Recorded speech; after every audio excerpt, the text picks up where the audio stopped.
no solo eso, en la Argentina hicieron una especie de redoblona con la convertibilidad. Lógico, y además eso permitió una enorme timba financiera, porque entraba dinero de afuera porque había libertad para el movimiento de los capitales, porque una de las primeras cosas que se plantea cuando se habla de libertad, yo digo, es una sociedad donde lo único libre es que los capitales puedan entrar y salir sin ningún tipo de regulación, porque levantan muros, ponen fronteras, no quieren a los inmigrantes, y lo seguimos viendo hoy, pero siguen peleando porque los capitales puedan entrar y salir libremente. Durante la convertibilidad entraban fondos que se convertían a pesos en la Argentina y se ponían en el sistema financiero a altísimas tasas de interés, porque estábamos en un 1 a 1, pasado el tiempo se volvían a convertir a dólares y se los llevaban, y eran unas ganancias fantásticas. Ahora, hay algo elemental: cuando alguien gana, del otro lado alguien pierde, y el que iba perdiendo era el pueblo argentino, la nación argentina, que se iba endeudando, porque ese sistema solo podía funcionar sobre la base de que fuera alimentado por la plata que entraba porque vendíamos la joya de la abuela, el proceso de las privatizaciones, o porque nos íbamos endeudando. Era una etapa en la que el mundo tenía un enorme excedente financiero y estaba interesado en que nosotros nos endeudáramos. Mírelo a Cavallo, Carlos, Sí. es muy interesante. Yo digo, detrás de este anuncio que hacía Cavallo, ¿cuánta fuerza cultural habrá de los medios que consiguen instalar que esto era necesario, no solo posible, sino necesario y fantástico para la Argentina que iba a venir?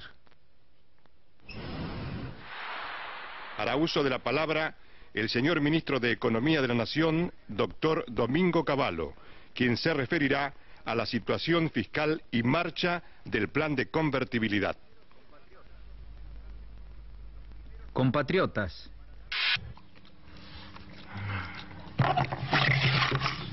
¿puedo empezar?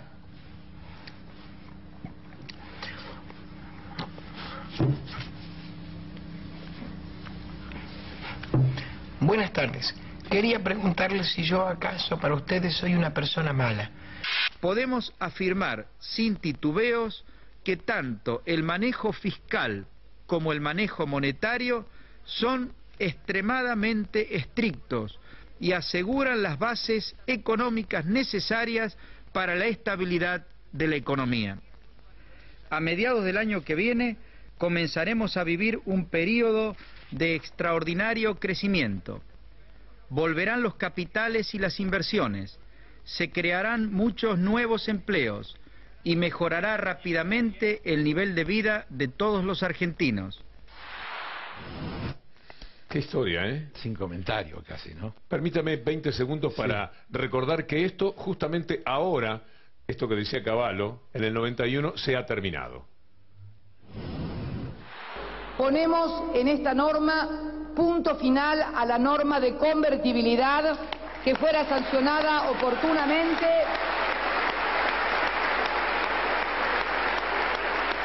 Todos los bancos en general centrales tienen una historia de fuerte intervención en la economía, dirección del crédito y no solamente cuidar la estabilidad de la moneda, que es una de sus funciones principales, pero que no puede ser la única. Precisamente esta fue la historia de la República Argentina hasta el año 1992. Se lo inmovilizó, se lo invisibilizó. Claro, todo ese poder fue parar a algún lado, porque cuando el poder se saca de un lado, no es que se difumina o se evapora, eso es el vapor. El poder fue a parar a las entidades financieras, a los bancos.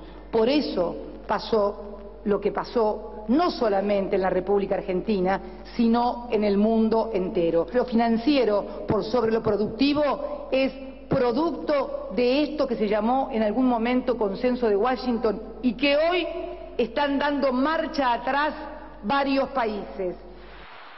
Consenso de Washington. Permítame, Carlos, quería que hiciera, vamos a hablar del Banco Central porque me parece que está en el eje de la cuestión, pero ha mencionado la presidenta el Consenso de Washington. Fíjese lo que dice Joseph Stiglitz, nada menos premio Nobel de Economía, ex integrante del Fondo Monetario Internacional, sobre el Consenso de Washington.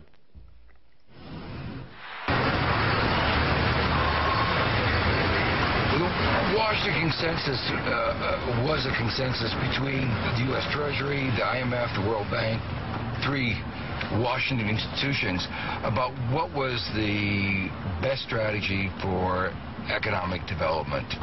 It argued that the best way for countries to grow was to liberalize, reduce trade barriers, and to privatize. And over the years, the IMF, the World Bank, the U.S. Treasury, all pushed this doctrine of privatization on developing countries.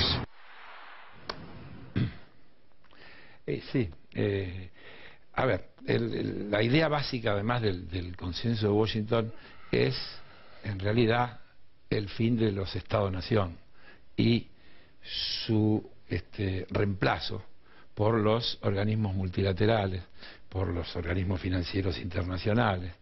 Fíjese que se llega, en ese marco aparecen las famosas calificadoras de riesgo. Las calificadoras de riesgo no existían. ¿Por qué aparecen? Porque en la filosofía esa del consenso de Washington, los bancos centrales locales no estaban habilitados, por ejemplo, para calificar la situación de los bancos. Hacía falta entes supuestamente independientes, supranacionales. Entonces, el mundo era un mundo dirigido por los lineamientos del Fondo Monetario, el Banco Mundial. Stiglitz dice bien, el Tesoro de Estados Unidos, el Fondo Monetario y el Banco Mundial.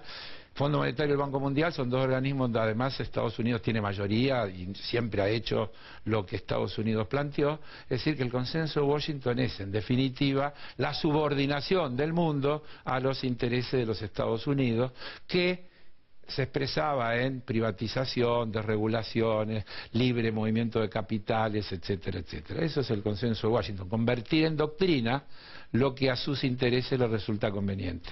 Voy a pedir algo especial después sobre el Banco Central, para entender. Sí. Me gustaría que el telespectador de bajada de línea entienda qué es lo que se está discutiendo. Pero antes, nuestros amigos en el Twitter con Julieta. Claro que sí, hay muchísimos tweets, Víctor Hugo, en @BDL Víctor Hugo. Vamos a empezar por algunos de Julio Piumato. Él tuiteó: el avance neoliberal necesita debilitar las organizaciones sindicales, al Estado y toda forma de organización popular. Y agrega: hay que reconocer que la mayoría en Argentina compraron discurso privatizador. A los que resistimos nos llamaban nostálgicos del 45. Por otra parte, Virginia Linares tuiteó: las mismas políticas padecimos durante muchos años, generan más exclusión, pobreza y mayor concentración de la riqueza, dice desde Bahía Blanca. Eduardo Epstein tuiteó: la crisis del neoliberalismo demuestra que los estados deben tener capacidad de intervención en la economía. Hay dos más. Julio Piumato tuiteó: un principio general, no olvidar, lo que fue bueno para la dictadura y el neoliberalismo no puede ser bueno para un modelo nacional y popular. Uno más de Virginia Linares: el capitalismo está en crisis en el mundo, ojo, el estado de bienestar en Argentina aún está pendiente. ¿Querés algunos más? Víctor Hugo. Eduardo Epstein: la recuperación de la autonomía de la política fue central para la salida de la crisis. Y hay muchísimos más tweets en @BDL Víctor Hugo.